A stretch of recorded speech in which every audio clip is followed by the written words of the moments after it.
요한계시록 2장 보겠습니다. 우리 8절부터 11절까지 한번 다시 한번 같이 하는 말씀 보도록하겠습니다. 시작. 서머나에 있는 교회에게 처음이요 마지막이며 전에 죽었다가 지금 살아있는 자가 이것들을 말하노라. 내가 내 행위와 공표를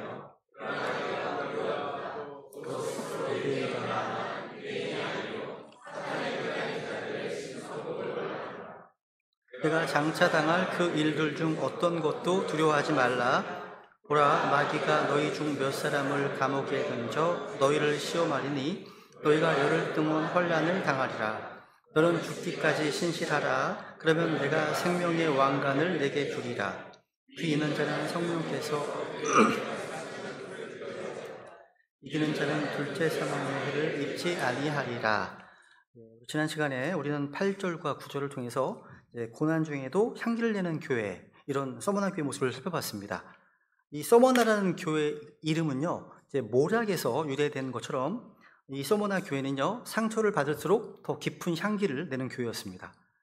중에서는 또 이 교회에 대해서 내가 네 행위와 환난과 궁핍을 안다 하시면서 그들의 어떤 헌신과 눈물, 또 감춰진 수고를 다 아신다고 하셨습니다. 세상은 이 서머나 교회를 가난하다고 불렀습니다. 주님은 그러나 내가 부요하도다. 주님의 평가죠. 그러나 내가 부요하도다 라고 선언하셨습니다. 가난했지만 부요한 교회, 또 세상에서 짓밟혔지만 향기를 낸 교회, 이 교회가 바로 서머나 교회였습니다. 근데 오늘 이제 본문 9절에 보시면 이제 그 교회가 직면한 또 다른 현실이 나옵니다. 즉 사탄의 회당과 다가올 시험에 대해 말씀하십니다. 서머나 교회가 이제 겪은 고난은요, 단순히 사람들의 박해가 아니라 사탄의 회당, 또 마귀가, 그러니까 이 고난의 배후에 마귀가 역사하는 영적 전쟁이었다는 거예요. 주님 말씀하십니다. 여기 스스로 유대인이라 하나 유대인이 아니요 사탄의 회당인 자들의 신성모독을 아노라 말씀하십니다. 그리고 이어서 이렇게 경고하시죠. 마귀가 너희 중 몇 사람을 감옥에 던져 너희를 시험한다 라고 하십니다. 그리고 너희가 열흘 동안 환난을 당하리라. 그러니까 지금까지의 고난이 시작이었다면 이제 그들에게 더 큰 시험이 다가오고 있었던 겁니다. 주님께서는 그들에게 이제 두려워하지 말라고 말씀하시네요. 그죠? 두려워하지 말라. 그리고 죽기까지 신실하라 말씀하십니다. 신실하라. 그러면 내가 생명의 왕관을 내게 주겠다 하십니다. 그러니까 이 말씀은요, 서머나 교회에게만 주시는 주님의 음성이 아닙니다. 오늘날의 교회에도 또 우리 성도들에게도 주시는 주님의 명령이죠. 뭔가 고난이 있을지라도, 뭔가 손해가 있을지라도 너는 죽기까지 신실하라. 이게 주님의 말씀입니다.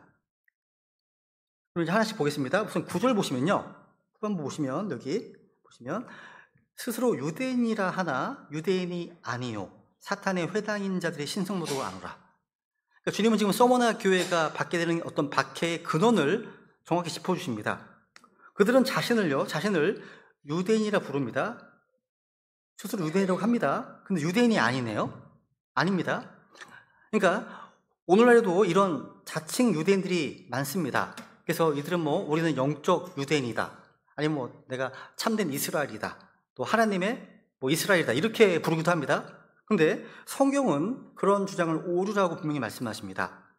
주님께서 율법이나 성전, 제사장 시스템, 또 팔레스타인 땅, 다윗의 왕국 등 이스라엘에게 주신 약속들은 모두 유대인들에게 문자 그대로 주어진 약속이지, 그건 결코 교회에게 주신 약속이 아니죠. 교회는요, 그리스도 안에서 창조된 새로운 영적 실체입니다. 유대인을 대체하는 존재가 결코 아니에요. 오늘날 몇몇 교단들이요, 대체신학이라는 게 있습니다. 대체신학에 빠져가지고 교회가 이스라엘 대체했다고 가르칩니다. 이것이 바로 스스로 유대인이라고 하나 유대인이 아닌 자의 사고방식입니다. 그러니까 결국 이것은요, 성경의 세대적인 구분을 무너뜨리는 것이고 하나님의 경륜을 왜곡하는 교리적인 에러입니다. 사도 바울은요, 그래서 4장에 보시면 이제 하갈과 사라, 또 이스마엘과 이삭을 대조하면 이제 증언하잖아요. 율법과 은혜, 종과 아들, 이 차이를 보여주고 이제 있는 풍요, 알레고리인데요. 한번 읽어볼까요? 갈라디아 4장 24, 25절입니다.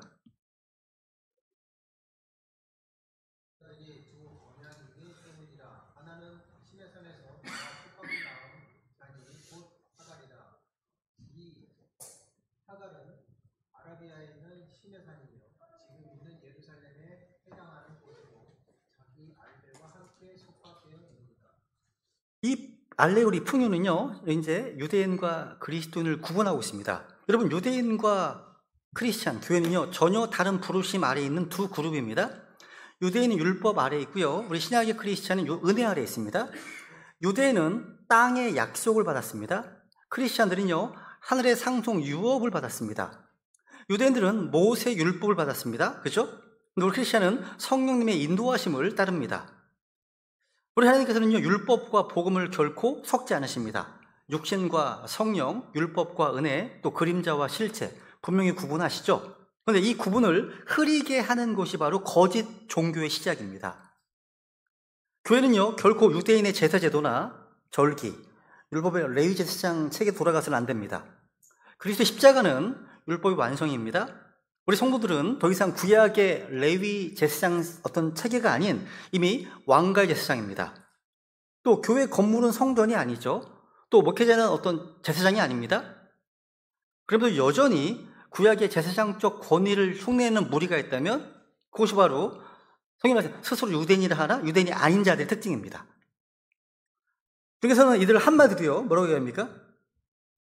사탄의 회당, 사탄의 회당이라고 정의하시네요.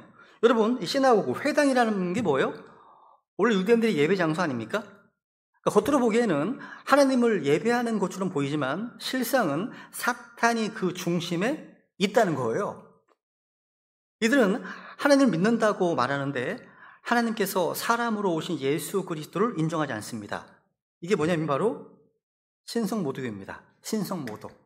보통 이제 우리가 신성모독이라고 하면요, 일반적으로 사람들이 하나님을 욕하거나 모독하는 걸 떠올리지 않습니까? 근데 성경이 말씀하시는 신성모독은 단지 입술로 모욕하는 것이 아니라 예수 그리스도의 신성과 그분이 하시는 사역을 부인하는 겁니다. 사도 바울이요, 증인이죠. 한번 보세요. 사도행전 26장 11절 볼까요? 26장 11절.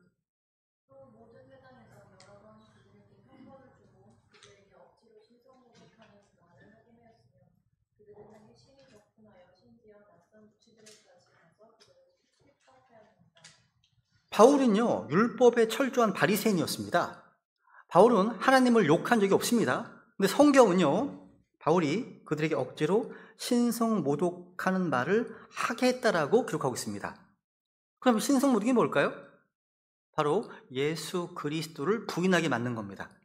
예수님을 하나님이 아니다 라고 부인하게 만드는 것, 이것이야말로 가장 큰 신성모독인 겁니다. 그래서 사도 바울은요, 구원받기 전 자신이 과거에 유대교에 있었을 때 이렇게 고백합니다. 고린도서 1장 13절.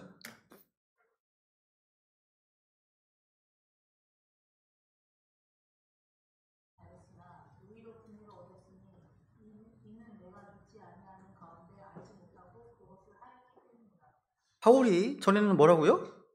신성 모독하는 자였답니다. 바울이요? 아니, 바울은 율법에 철저했습니다.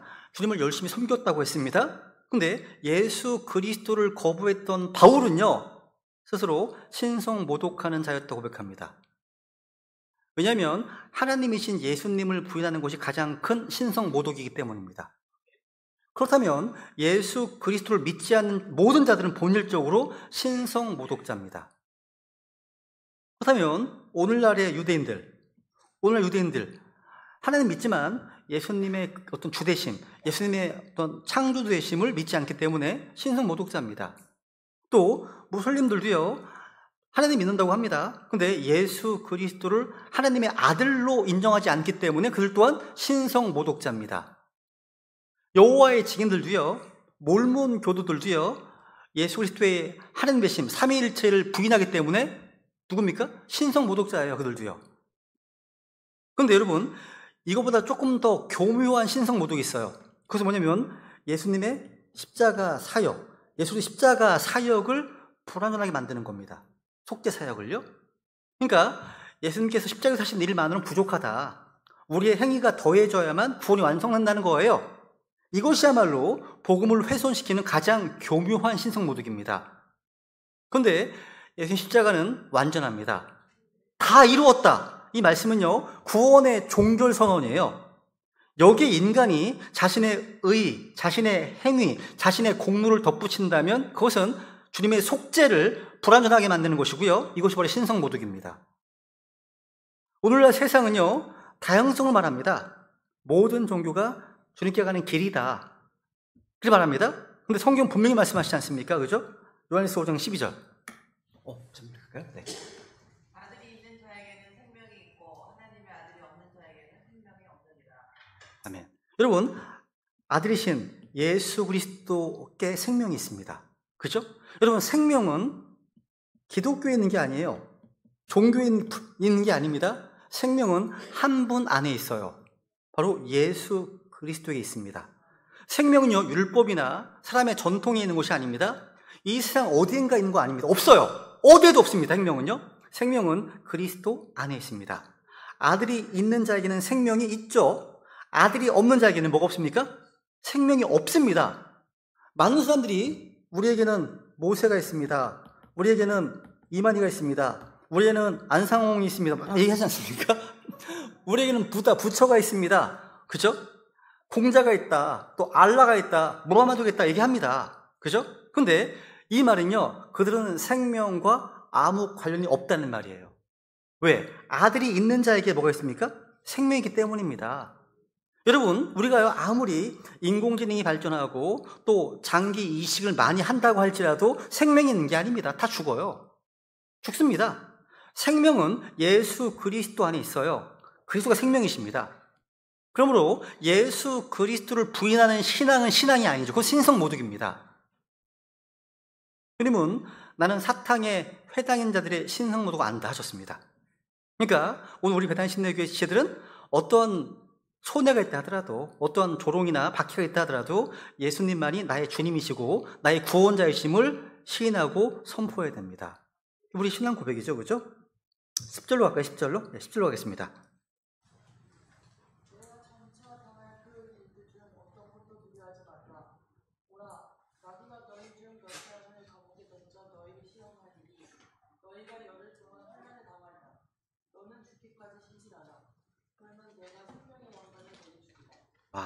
주님께서는요, 서머나 교회가 앞으로 당할 고난을 이미 알고 계셨습니다. 그러니까 주님께서는요, 혹시 있을지도 모른다 라고 하시는 게 아니에요. 장차 당할 그 일들이라고 하셨습니다. 주님께서는요, 서머나 교회가 장차 당할 시험과 환난들 이미 알고 계십니다. 그러니까 그런 것들 다 모르신 채 말씀하시는 것이 아니에요. 모든 걸 아시고 그 고난의 의미와 끝을 아시며 말씀하셨습니다. 하시면서 내가 장차 당할 그 일들 중 어떤 것도 뭐 하지 말라? 두려워하지 말라. 이게 이제 교회사적으로 보게 되면 이 말씀은 로마 제국 아래에서 일어났던 10차례 대박해를 가리킵니다. 그 시절 얼마나 많은 크리스찬들이 죽어가는지 헤아릴 수가 없습니다. 원형 경기장에서 굶주린 사자들이요, 성도들을 찢어 죽였습니다. 불과 칼에 의해 죽었습니다. 감옥과 고문이 기다리고 있었습니다. 도시 곳곳에서는요, 참수형과 십자가형이 매일 집행되었습니다. 끔찍했습니다. 주님께서는 그들도 어떤 것도 두려워하지 말라고 하십니다. 여러분, 우리 크리스찬들을 죽였던 종교적인 박해, 이런 고문은요, 악명이 자자했습니다. 로마 황제로부터 시작해서요, 중세 종교재판 이르기까지 신앙의 이름으로, 그것도 신앙의 이름으로 행해진 이 사륙과 고문은 끔찍했어요. 혹세 순교사 읽다 보면 막 떨립니다. 막 분노가 일어납니다. 이런 마녀사냥과 화형은요, 근대 이르기까지 지속되었습니다. 지금도 곳곳에 일어나고 있습니다. 지금도요. 근데 그 일을 저지르는 인간들은요, 자기들이 신앙을 지킨다는 명분으로 하고 있어요. 그 얘기를 합니다. 신앙의 이름으로 한다는 거예요. 그러면서 진짜 하나님의 사람들을 불 속에 던졌습니다. 근데 그 어떠한 밖에도 그리스도의 복음을 막을 수가 없습니다. 성도들의 고난과 피가 뿌려질수록 오히려 복음은 더 널리, 더 강력하게 퍼졌습니다. 이 순교의 피가요, 교회의 뿌리입니다. 이 피가 떨어진 곳마다 새로운 교회들이 세워졌어요. 성도들의 고난은요, 복음을 소멸시킨 게 아니라 오히려 복음이 더 강력하게 확산되는 불씨가 된다는 거예요. 그러니까 마귀가 아는 거지. 이것을 안 되는구나. 그래서 작전을 바꾼 겁니다. 이런 고난이 아니라 이제 유혹으로 가는 거예요. 뱀처럼 간교하게. 그죠? 여러분, 오늘날의 기독교를 돌아보면 이 서머나 교회 시대와 지금 우리의 시대는요, 너무나 다른 세상에 살고 있습니다. 오늘날의 기독교는요, 성령의 은사를 추구합니다. 또 물질적인 복을 추구합니다. 여기 익숙해져 있어요. 근데 그런 기독교는요, 지금 성경적 기독교와는 너무나 거리가 멀어요. 성경적 기독교는요, 걸어간 길이 편안한 길이 아니었어요. 십자가의 길이었습니다. 주님께서는 우리에게 성공을 약속하지 않으셨습니다. 오히려 요한복음 15장에 보시면 세상이 너희를 미워할 것이다 라고 말씀하셨습니다. 우리를 미워한답니다. 주님을 따르는 우리를요. 그런데 우리는 두려워하지 않습니다. 두려워할 이유가 없어요. 왜? 이미 그 두려움의 원인을 주님께 제거하셨기 때문입니다. 무슨 얘기냐면 히브리서 2장 볼까요? 2장 14, 15절이요. 그런즉 자녀들은 살과 피에 참여한 자들이므로 조금도 마찬가지로 친히 같은 것들에 참여하셨으니 이것은 그리스도께서 죽음을 통해 죽음의 권능을 가진 자 곧 마귀를 멸하시고 또 죽음을 두려워하여 평생토록 속박에 얽매인 자들을 구출하려 하십니다. 세전아, 세인아, 너무 좋아하지 마. 다시 뒤로 갈 거야. 넘어가지 마. 오라니 맴도 안 보이시면 패스하는데. 네. 앞으로 갔다 마. 네. 마귀는요, 죽음의 권능을 가진 자입니다. 또 파멸시키는 천사로 불리죠. 이 땅에 태어난 사람은 다 한 번은 자기가 죽는다는 사실을 압니다. 그죠? 그거 아시잖아요. 우리 히브리서 27절, 그죠? 한 번 죽는 것은 상당히 정해져 있습니다. 그죠? 사망의 권세, 이 사망의 고통은 이 땅의 모든 사람들이 피할 수 없는 겁니다. 그런데 예수님께서 십자가에서 죽음을 통해서 이 죽음의 권세를 멸하셨습니다. 예수님은요, 자신의 죽음을 통해서 죽음의 권능 가진 자 마귀를 멸하셨습니다. 또 죽음에서 부활하심으로 그 권능을 폐하셨습니다. 그러니까 사탄이 붙잡고 있던 죽음이라는 무기는 더 이상 효력을 잃었습니다. 우리 주님께서는요, 사망의 독침을 꺾으셨고요, 모도의 문을 여서 부셨습니다. 성경은 담대히 말씀하십니다. 오 사망아, 너의 쏘는 것이 어디 있느냐? 오 무덤아, 너의 승리가 어디 있느냐? 주님께서는 우리를요, 이 죽음의 공포에서 해방시키셨습니다. 그러니까 죽음을 두려워할 이유가 없다는 거죠. 그러니까 이제 우리 성도들의 삶은 죽음을 두려워하는 삶이 아니라 죽음을 이기신 주님을 신뢰하며 사는 삶이라는 거죠. 주님께 명령하십니다. 마태복음 10장 28절입니다.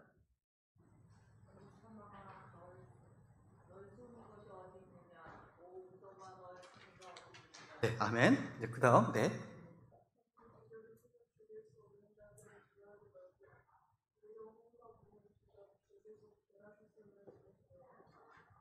여러분, 사람들은요, 몸이 죽는 것이 모든 것을 잃는 것이라고 생각하죠. 그죠? 몸이 죽으면 다 끝나는 거 생각하잖아요.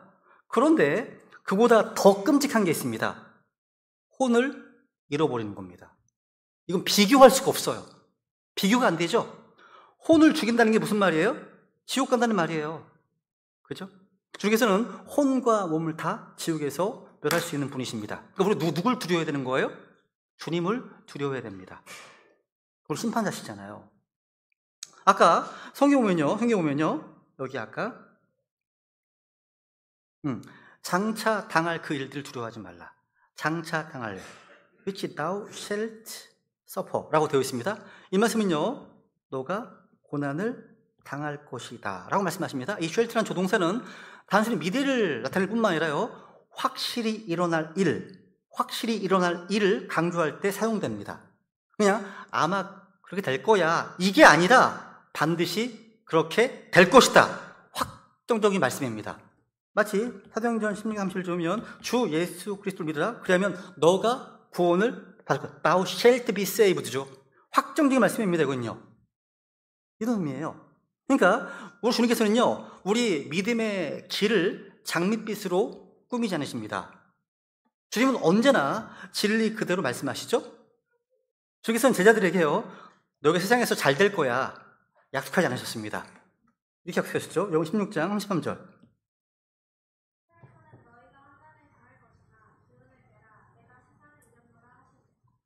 세상에서는 너희가 뭘 당합니까? 환난을 당할 것이다.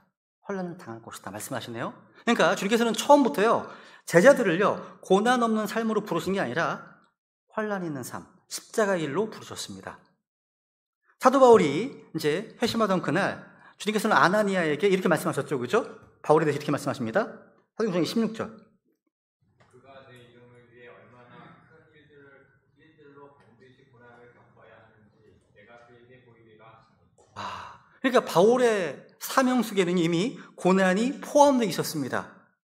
그러니까 주님께서는요 나를 믿으면 모든 게 잘 될 거다. 예수님만 믿으면 고난은 사라질 거다. 믿음 생활을 하면 병든 병도, 문제도, 무슨 걱정도 사라질 것이다. 그렇게 말씀하신 게 아니죠. 그죠? 이런 말을 하는 사람은 거짓 대원자입니다. 거짓 교사입니다. 성경은 분명히 말씀하십니다. 디모데후서 3장 12절. 참으로 그리스도 예수님 안에서 하나님의 뜻대로 살려고 하는 모든 자는 핍박을 받을 것이나. 여기 보세요. 모든 자들이네요. 예외가 없어요. 하나님의 뜻대로 살려고 하는 모든 자, 핍박을 받을 것이다. 그러니까 예외가 없다는 거죠. 왜 그럴까요? 세상은요 빛보다 어둠을 더 사랑합니다. 그래서 말씀의 빛을 따라가는 사람을 미워하죠. 거리에서 이 말씀을 선포하면 미워할 수밖에 없는 거예요. 그죠? 반응이 좋을 수 없습니다. 다 와서 들어주기를 그렇지 않습니다. 그죠? 그렇지 않습니다. 그러니까 여러분, 우리 성도들에 있어서 이 고난은 이상한 일이 아닙니다. 그죠? 그러니까 고통이 있다고 해서, 눈물이 있다고 해서 버림받는 게 아닙니다. 실패한 게 아닙니다. 그 오히려 정상적인 신앙의 길이라는 거예요, 그것이요. 그러니까 우리에게 이런저런 고통이 있고, 어떤 저항이 있고, 어려움이 있고, 박해가 있다면, 그건 비정상이 아니라 지극히 정상이라는 거예요. 그래서, 베드로서 4장 12절로 볼까요? 12절. 사랑하는 자들아, 너희를 단련하려고 오늘 불같은 시련에 관하여는 마치 이상한 어떤 일이 너희에게 일어난 것 같이 이상히 여기지 말고. 이상하게 여기지 말라고 말씀하시네요. 주께서는 자신의 자녀를 고난 속에 두시는데요. 그 이유가 뭡니까? 정금처럼 연단하기 위해서입니다. 고난은요, 하나님의 사람들을 믿음 가운데 세우는 학교 같습니다. 광야 학교 같은 거죠. 그래서 우리의 지금 삶 가운데 고통이 있습니까? 환난이 있습니까? 이건 우리가 그리스도인으로 부름받은 증거입니다. 그게요. 지금 우리에게 환난이 없을 것이라고 약속하지 않으셨습니다. 환난 가운데서도 함께하겠다 약속하셨거든요. 우리는 두려워하지 않습니다. 이 고통의 현실 가운데서도 주님 여전히 우리와 함께하시기 때문입니다. 여기 뒤에도 보시면요, 2장 10절에 보시면 보라 마귀가 너희 중 몇 사람을 감옥에 던져서 너희를 시험할 것이다 라고 하시네요. 여기서 주목해야 될 표현이요, 우선 마귀가 너희 중, 너희라는 표현이 너희 중 그죠? 너희 중, 그리고 너희를 시험하겠다라고 되어 있습니다. 여기 이제 이 may be tried라고 되어 있죠. 그러니까 단련을 받는 겁니다. 목적. 그러니까 우리를 시험하잖아요, 그죠? 환난을 주어주잖아요. 주께서는 단지 우리가 시험을 허락하신 정도가 아니라 그 시험의 목적이 뭐 하는 거예요? 단련에 있음을 밝히신 거예요. 자세히 보시면 그리고 시험의 대상이요, 한 개인이 아니고 교회 전체입니다. 여기 보시면 처음에는 나옵니다. 단수예요. 네가 하시다가 곧이어 너희 중 몇 사람을 복수로 바뀌어 있습니다. 그러니까 이 서머나 교회의 천사가 단지 어떤 한 명의 목회자를 말하는 것이 아니라 그 교회를 구성하고 있는 지역교회 전체를 의미한다는 증거예요. 그죠? 여기서는 너희 중 몇 사람을 감옥에 던져서 시험할 것이다. 근데 그 시험은 교회 전체를 향한 시험이었습니다. 그러니까 이 마귀의 공격은요, 우리 성도들에게 있어서 단련의 도구가 되네요. 사탄은 교회를 무너뜨리려고 하고 파괴시키려고 공격합니다. 근데 하나님은 그 일을 통해서 may be tried, 너희를 연단하고 또 정결케 하신다는 겁니다. 여러분, 마귀는 야고보에게 한 것처럼 성도들을 죽일 수도 있습니다. 어떤 때는 베드로에게 한 것처럼 성도들을 감옥에 던져 넣을 수도 있습니다. 그때 교회는 어떤 반응을 보였습니까? 사도행전 12장 5절에 보시면 읽겠습니다. 12장 5절. 이런 까닭으로 베드로는 감옥에 갇혔으나 교회는 그를 위해 끊임없이 하나님께 기도하였다. 교회가 뭐를 했습니까? 하나님께 기도했습니다. 이것이 바로 살아있는 교회의 모습이에요. 이런 고난과 박해 앞에 흩어지는 교회가 아니라 함께 모여서 기도하는 교회라는 거죠. 여러분, 마귀가 공격하는 교회는요, 죽은 교회가 아닙니다. 그죠? 그러니까 오히려 살아있는 교회라는 증거가 돼요. 마귀는 결코 잠들어 있는 교회, 세속적인 교회, 타협하는 교회는요, 공격 대상이 아닙니다. 오히려 마귀는 그런 교회를 내버려둬요. 그런데 말씀 위에 서 있는 교회, 복음을 선포하는 교회, 진리대로 하려고 하는 교회, 언제나 사탄의 표적이 되는 거예요. 그런데 그 고난의 목적은요, 우리를 괴롭히게 하는 것이 아니라 정금처럼 단련하기 위함이라고 성경은 말씀하고 있다는 거죠. 야고보서 1장 2절 3절. 내 형제들아, 너희가 여러 가지 시험에 빠질 때 그것을 다 기쁨으로 여기라. 너희 믿음의 단련이 인내를 이루는 줄 너희가 아느니라. 그러니까 이 여러 가지 시험, 이 시험은요, 우리 믿음을 무너뜨리기 위한 것이 아니라 인내를 이루기 위한 과정이에요. 불이 금속을 녹이는 것처럼 보이지만 그 불은 오히려 불순물을 제거하고 순금을 남깁니다. 마찬가지죠. 시험은요, 우리의 믿음을 정결하게 하고요, 하나님은 그 마귀의 공격조 사용하셔서 교회를 더 단단하게 세우신다는 거죠. 그죠? 그리고 이제 그 뒤에 보시면 마귀가요, 너희가 열흘 동안 환난을 당하리라. 열흘 동안. 이 열흘이라는 표현은요, 특별한 상징이라기보다는요, 정해진 짧은 기간, 한정된 시간을 의미합니다. 보통 열흘 동안 이렇게 믿습니다. 그런데 성경에서 열흘이라는 표현을 찾아보면요, 잠시 동안, 일정 기간을 나타내는 표현으로 쓰이기도 했습니다. 창세기 24장 볼까요? 24장 55절 보세요. 아브라함이 종에게 리브가의 가족이 하는 말입니다. 그녀의 오라비와 어머니가 이르되 소녀가 며칠을 적어도 열흘을 우리와 함께 있게 하라. 그 뒤에 그녀가 갈 것이니라 하며. 그러니까 열흘 그냥 문자 그대로 숫자라기보다는, 그러니까 이게 서문학에 적용한다면 너희가 닥칠 이 고난, 박해, 시험은 한정되어 있다. 곧 지나간다. 이런 말 하잖아요. 이 또한 지나가리. 카톡 메시지에 많더라고요. 이 또한 지나가리라는 말이 의외로 많더라고요. 많이 어려우신가 봐요. 네, 그런 거예요. 진짜 열흘이라는 표현 자체가요. 그래서 어떤 성경 교사들은요, 이 열흘이라는 표현을 아까 얘기했던 로마의 10차례 박해로 해석하기도 합니다. 그런데 그건 이제 본문을 이제 역사에 억지로 끼워 맞춘 거죠. 초점은 숫자에 있는 게 아니라 기간이 제한되어 있다, 이런 거예요. 여기에 있습니다. 지나간다는 거예요. 그러니까 주님께서 허락하신 실현의 기간은 열흘 동안, 정해진 때가 지나면 반드시 끝난다는 뜻입니다.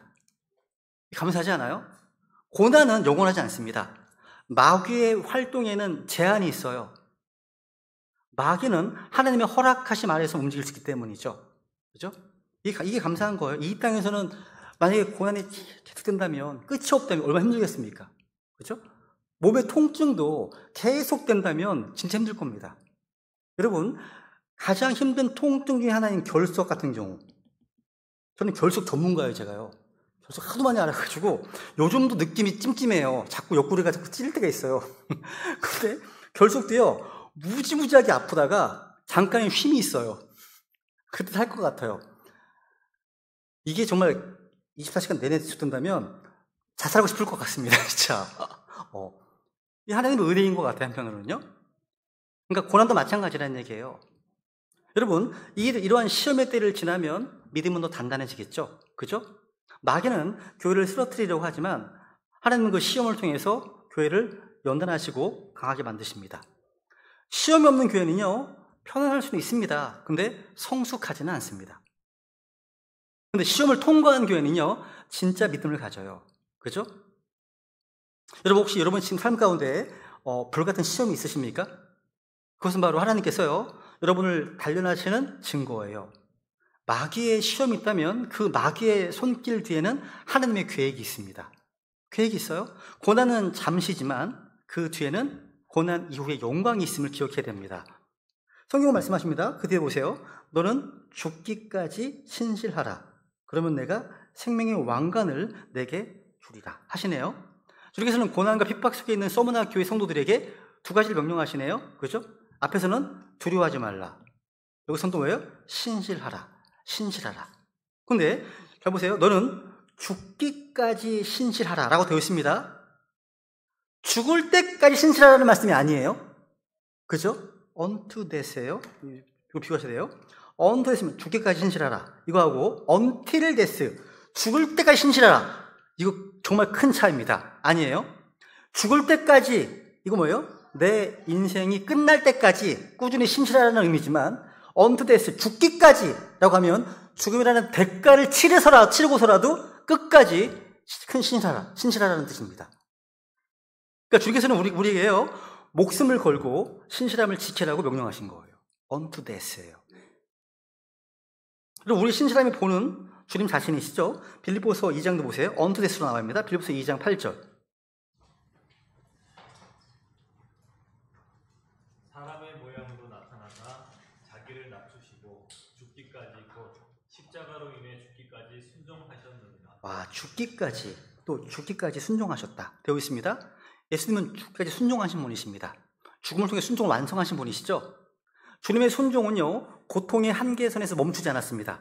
예수님은 십자가 수치와 고통을 끝까지 견디셨습니다. 그러면 주님을 따르는 모든 성도들도 같은 길을 걸어야겠죠. 계시록 12장 11절. 이 어린 양의 피와 자기들의 증언의 말로 그를 이겼으며 그들이 죽기까지 자기 생명을 사랑하지 아니하였도다. 네. 그 다음에 예나 가면 돼. 그 다음. 왜냐요? 이 말씀은요, 환난 성도에 대한 말씀입니다. 근데 동시에 모든 시대의 성도들에게 보여주는 본보기입니다. 성도들은요, 목숨보다 예수님을 더 사랑했습니다. 믿음을 지키기 위해서 생명을 내어놓았다는 거죠. 그죠? 죽기까지 신실하라. 따라해보세요. 죽기까지 신실하라. 이 말씀은 신실함의 어떤 정도, 그 대가를 동시에 말하는 겁니다. 자, 죽기까지. 그러니까 편할 때만 신실한 게 아니라 불편해도, 또 위험할 때도 신실하라는 거죠. 이익이 될 때만 신실한 것이 아니라 손해가 올 때도 신실하라는 거죠. 칭찬받을 때만 신실한 게 아니라 오해받고 뭔가 비난받을 때에도 흔들리지 말라는 거예요. 죽기까지 신실한 예수님, 죽기까지 믿음을 지킨 사도 바울, 죽기까지 복음을 전한 수많은 순교자들, 그들의 신실함 때문에 오늘 우리에게까지도 복음이 전달된 겁니다. 그렇죠? 그 다음, 그러면 이제 보세요. 그러면 내가 생명의 왕관을 내게 주리라. 단순히 천국 간다는 말이 아니네요. 이건 신실함에 대한 보상, 상급입니다. 상급이죠. 야고보서 1장 20절도 보세요. 12절.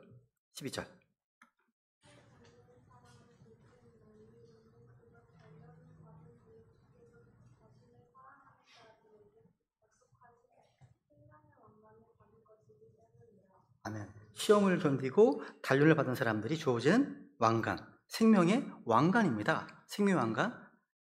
그러니까 이 왕관은요, 그냥 선물로 주어지는 게 아니죠. 신실함으로 달려온 자에게 주어지는 보상입니다. 이 세상의 선수들은요, 썩을 관을 얻기 위해서 피땀 흘립니다. 근데 우리는요, 썩지 않을 영원한 왕관을 얻기 위해서 달려가는 사람들입니다. 이 땅의 보상은 사라집니다. 근데 하늘의 보상은 영원합니다. 영원하죠? 여러분, 우리가 받은 구원은요, 믿음을 통해 하나님의 은혜로 받습니다. 선물이죠? 근데 보상은요, 보상은 구원받은 각 사람이 자기가 일한 대로, 수고한 대로 주어지는 하나님의 공입니다. 주님께서는 이 구원을 선물로 주셨지만 상급은 신실함의 대가로 주어지잖아요. 그죠? 계시록 22장 12절. 내가 속히 가느니 내가 줄 보상이 내게 있어 각 사람에게 그가 행할 행위대로 주리라. 이 보상은 각 사람이 행할 행위대로 주는 거네요. 구원은 선물이지만 보상은 우리의 순종에 따라서, 신실함에 따라서 주어지는 보상이구나. 그죠? 성경에는 여러 가지 왕관들이 있잖아요. 다 신실함의 결과이자 주님의 보상입니다. 우리가 하늘에서 주님 앞에 설 때 그 왕관들은 우리의 머리를 장식하는 영광의 표식이 될 겁니다. 아까 점심시간 때 어떤 자매님한테 그랬거든요. 자매님을 통해서 복음을 들었던 그 영혼, 그리고 자매님을 통해서 지금 진리를 또 듣게 되는 그 영혼, 그 영혼은 자매님 주변에 섰을 때 왕관의 별이 될 거라고. 실제 그렇습니다. 왕관이 됩니다. 그죠? 특별히 우리가 불용한 혼들이 주님 앞에 함께 서 있다면 정말 기쁠 것 같아요. 그죠? 11절, 마지막 11절입니다. 11절. 귀 있는 자는 성령께서 교회들에 말씀하신 것을 들을지어다. 이기는 자는 둘째 사망의 해를 입지 아니하리라. 우리 지난번에 살펴봤었죠, 그죠? 성경에서 말하는 이기는 자가 누굽니까? 요한일서 5장 4절 5절입니다. 4장 4절 5절. 이는 무엇이든지 하나님께서 태어난 것은 세상을 이기기 때문이라. 세상을 이기는 승리는 이것이 곧 우리의 믿음이니라. 예수님께서 하나님의 아들이심을 믿는 자가 아니면 세상을 믿는 자가 누구냐? 예수 그리스도를 하나님의 아들로 믿는 모든 자는 이기는 자네요. 우리는 다 이기는 자입니다. 그죠? 어떤 교회에서는 아마 지방교회였던 것 같은데 이기는 자를 성도들 가운데 특별한 상위 레벨의 어떤 성도로 얘기합니다. 어떤 단계로 올라선 사람. 그래서 이 형제는 좀 수준 낮네? 수준 이게 평가하는 거죠. 그게 아닙니다. 아닙니다. 이 시대에 참된 모든 성도들을 가리키는 거예요. 그죠? 그리고 그 성도들은 둘째 사망의 해를 입지 않습니다. 자유하죠, 완전히. 그러니까 그리스도 안에 있는 자에게는 결코 정죄함이 없고요. 그 누구도 우리를 그리스도의 사랑에서 끊을 수 없기 때문입니다. 둘째 사망이 뭐예요? 말씀이 그대로 나와 있습니다. 읽어볼까요? 14절. 사망과 지옥의 불과 고소의 본del자피가 이것이 둘째 사망의 여기 보시면 사망과 지옥이 불 혹시 던져졌네요. 이게 둘째 사망이라고 말씀하시네요. 21장 8절. 그러나 두려운 자들과 믿지 않는 자들과 가증한 자들과 살인자들과 희망을 잃는 자들과 마법사들과 우상 숭배자들과 모든 거짓말쟁이들은 불과 유황으로 타는 호수에서 자기 몫을 받으리니 이것이 둘째 사망이라 하십니다. 그러니까 둘째 사망이란 간단하게 얘기해서 불호수에서요 자기 몫을 받는 거예요. 모든 사람은요 두 가지 중 하나를 받게 됩니다. 하늘에서 천국에서 생명의 몫을 받든지 아니면 불호수에서 심판의 몫을 받든지 둘 중에 하나입니다. 중간이 없어요. 둘 중 하나예요. 주님 말씀하십니다. 이기는 자는 둘째 사망의 해를 입지 아니하리라. 즉 그리스도 안에 있는 구원받은 성도들은 영원히 안전하다는 거예요. 그죠? 둘째 사망의 것들 다스릴 권능이 없어요. 그래서 20장 6절도 볼까요? 마지막 구절인데요. 20장 6절. 첫째 부활에 참여할 몫을 가진 자는 복이 있고 거룩하도다. 둘째 사망이 그런 자들을 다스릴 권능을 가지 못하고 오히려 그들이 하나님과 그리스도의 제사장이 되어 천년 동안 그분과 함께 통치하리라. 첫째 부활에 참여할 몫을 가진 자. 우리잖아요. 그죠? 그러면 둘째 사망의 자들을 다스릴 권능이 없다고 말씀하십니다. 공중에서 하늘 나팔이 울리게 되면 그리스도에서 잠든 자들이 다 일어납니다. 살아있는 우리 성도들은요 공중으로 변화되어서 불림받을 겁니다. 이들이 모두 첫째 부활에 참여한 자들이잖아요. 그들은 둘째 사망에 다스릴 권능이 없습니다. 서문학교의 성도들은요 이 세상에서 첫째 사망, 육체 죽음이죠. 첫째 사망을 경험했습니다. 그런데 그들은요 결코 둘째 사망을 경험하지 않습니다. 그들의 몸은 원형 경기장에서 사자의 밥이 되었지만 그들의 혼은요 즉시 주님과 함께 셋째 하늘 낙원에 들어갔습니다. 그들이 흘린 피는요 땅에 떨어졌지만 그들의 이름은요 하늘의 생명책에 기록되어 있습니다. 여러분 이 서머나 교회는요 순교의 피로 향기를 낸 교회였습니다. 그들의 믿음은요 불에 타지 않았고요 칼에 꺾이지 않았습니다. 이들은 세상에서 패배한 처럼 보였지만 하늘에서는요 이긴 자들 영원히 기록되었습니다. 고통은 잠시였지만 영광은요 영원합니다. 또 둘째 사망의 해를 입지 않았을 뿐만 아니라 오히려 왕관을 쓰고서 주님과 함께 영을 통치하게 된다는 것. 그죠? 복된 거죠. 이게 진짜 실체입니다. 실체예요.